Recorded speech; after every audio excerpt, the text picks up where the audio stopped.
बिस्मिल्लाहिर्रहमानिर्रहीम। अस्सलामु अलैकुम and you are watching my YouTube channel doctor Zaheer Ahmed. आज हम जिस डिज़ीज़ के बारे में बात करेंगे वो है यूरिक एसिड। यूरिक एसिड का ज़्यादा होने की वजूहात और फिर इसकी अलामात और इसकी एहतियात और उसके बाद इसका होम्योपैथिक इलाज। तो आप वीडियो को पूरा एंड तक देखते रहें ताकि आपको यूरिक एसिड के बारे में मुकम्मल मालूमात मिल सके। नाज़रीन, यूरिक एसिड हमारी बॉडी में एक केमिकल प्योरीन के कुदरती टूटने से बनता है, लेकिन कुछ ग़िज़ाएँ ऐसी भी हैं जो इसको बढ़ा सकती हैं।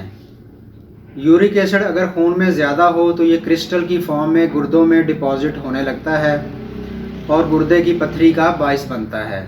जॉइंट में भी यूरिक एसिड के क्रिस्टल डिपॉजिट हो सकते हैं, जिससे गाउट यानी गैंठिए का मर्ज हो सकता है।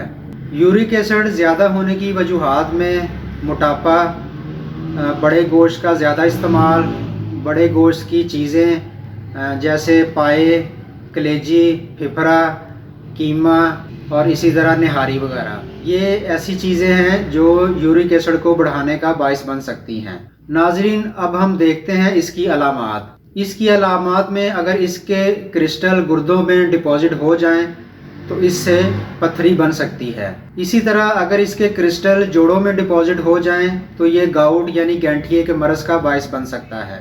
नाज़रीन, अब जिक्र करते हैं यूरिक एसिड के लिए कुछ एहतियातें और इसके लिए कुछ परहेज़। एहतियात में जो सबसे ज़रूरी एहतियात वो ये है कि मरीज़ को पानी का ज़्यादा इस्तेमाल करना चाहिए ताकि गुर्दों से ये इखराज हो सके और फासद मादे भी गुर्दों से निकल सकें और गुर्दे सेहतमंद रह सकें। इसके लिए पानी का ज़्यादा इस्तेमाल करना चाहिए। दूसरे नंबर पर मोटापे को कंट्रोल करना चाहिए। मोटापा भी एक उम्मुल उमराज है, ये कई बीमारियों का सबब बनता है। मोटापा ज़्यादातर गोश्त वगैरह खाने से, मुरगन ग़िज़ाएँ खाने से, बेकरी की आइटमें खाने से, चावल का ज़्यादा इस्तेमाल करने से, चिकनाई ज़्यादा, चीनी का ज़्यादा इस्तेमाल करने से होता है। तो यही चीज़ें ज़्यादातर यूरिक एसिड को बढ़ाने का भी बाइस बनती हैं।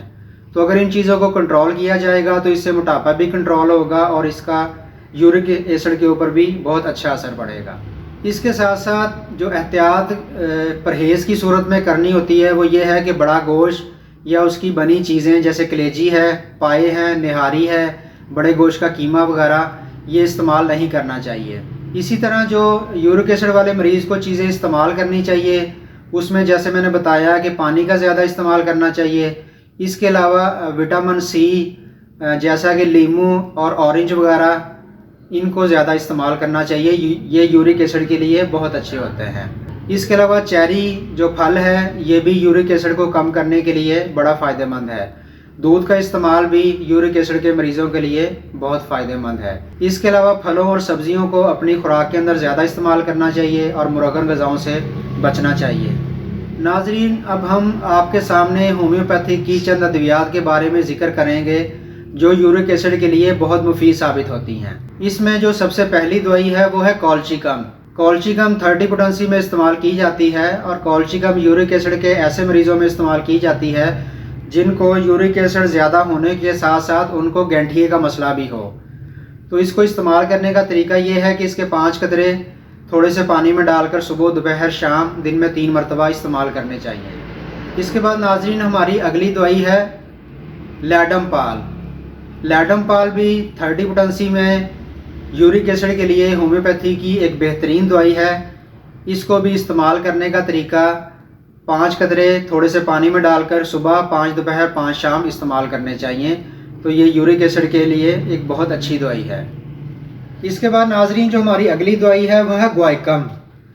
ग्वाइकम भी होम्योपैथिक में यूरिक एसिड के लिए इस्तेमाल होने वाली एक बड़ी आम दवाई है और ये यूरिक एसिड के लिए एक बड़ी बेहतरीन दवाई है। ग्वाइकम 30 के 5 कतरे थोड़े से पानी में डालकर सुबह, दोपहर, शाम दिन में 3 मरतबा इस्तेमाल करने चाहिए। तो इंशाअल्लाह ताला कुछ अर्सा इस्तेमाल करने से यूरिक एसिड का मसला हल हो जाता है। इसके बाद हमारी अगली दवाई है लिथियम कार्ब।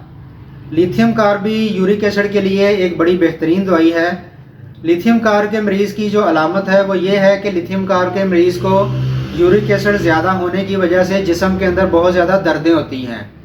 اگر کسی مریض میں یہ علامت پائی جائے کہ اس کو جسم میں دردیں ہوں اور اس کا یورک ایسڈ بھی زیادہ ہو تو اس کو لیتھیم کارب 30 پوٹنسی میں 5 قطرے صبح 5 دوپہر 5 شام کچھ عرصہ استعمال کرنے چاہیے. انشاءاللہ تعالیٰ اس کی یورک ایسڈ کا مسئلہ بھی ٹھیک ہو جائے گا اور ساتھ ساتھ ان کے جسم کی دردوں میں بھی افاقہ ہوگا. اس کے بعد ناظرین ہماری اگلی دوائی ہے acid benz. Acid benz 6 potency میں استعمال کی جاتی ہے اور ایسڈ بینز یورک ایسڈ کے ایسے مریضوں میں استعمال کی جاتی ہے کہ جن کے یورن کے اندر ایک خاص قسم کی بدبو ہوتی ہے. ایک تو یورن کی ایک اپنی بدبو ہوتی ہے، مگر یورک ایسڈ کے مریض کے اندر یورک ایسڈ زیادہ ہونے کی وجہ سے اس کے یورن میں سے ایک خاص قسم کی بدبو آتی ہے. اگر کوئی مریض یہ کمپلین کرے کہ مجھے پیشاب آتا ہے مگر اس کے ساتھ بدبو بہت زیادہ ہوتی ہے اور ساتھ مجھے یورک ایسڈ بھی زیادہ ہے اور میرے جسم میں دردیں اور جوائنٹس میں دردیں رہتی ہیں، تو ایسے مریض کو ایسڈ بینز 6 پوٹنسی میں 5 قطرے صبح 5 قطرے دوپہر 5 قطرے شام کچھ عرصہ ریگولر استعمال کروائیں. انشاءاللہ تعالیٰ ان کا یورک ایسڈ کا مسئلہ بھی ٹھیک ہو جائے گا اور ساتھ ساتھ ان کے پیشاب کی اسمیل بھی ختم ہو جائے گی. تو اس کے بعد ناظرین ہماری آج کی آخری دوائی ہے آرٹیکا یورینس. آرٹیکا یورینس مدر ٹنچر کے اندر استعمال کی جاتی ہے اور ایک یورک ایسڈ کو کم کرنے کے لیے ہومیوپیتھی کی دی بیسٹ ریمیڈی ہے.